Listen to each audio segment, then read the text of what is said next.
And like a bunch of these sort of far left shows will say like, oh, it's a constitutional crisis, blah blah blah. But Right. so my challenge to them is point out which payments are wrong.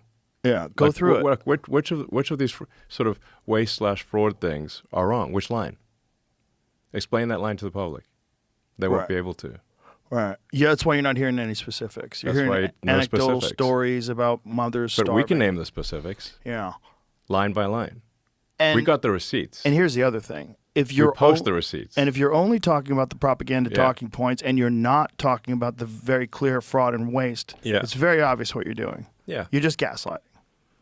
Yeah, totally. Yeah. So exactly, because we're saying, like, look, in fact, I've said we're going to make mistakes. We're not going to be perfect. So if we make a mistake, we'll quickly fix it. So we'll we need to act fast. So stop wasting billions of dollars of taxpayer money.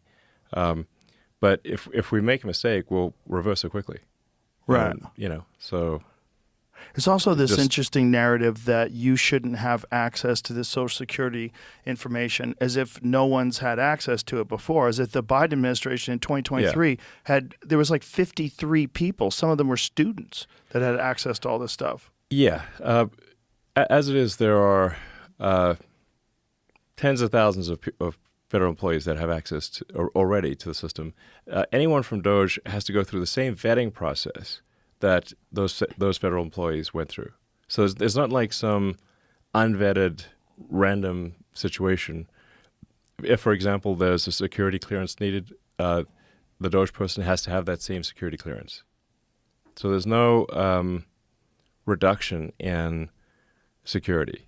But I mean, obviously the vast numbers of Social Security numbers have leaked onto the internet. People have hacked the government systems multiple times. Vast amounts of public information has been hacked and dumped onto the internet.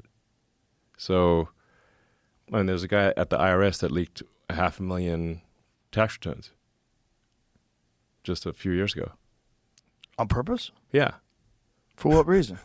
For political, he wanted to. I think he was trying to get at Trump and maybe me and a few others.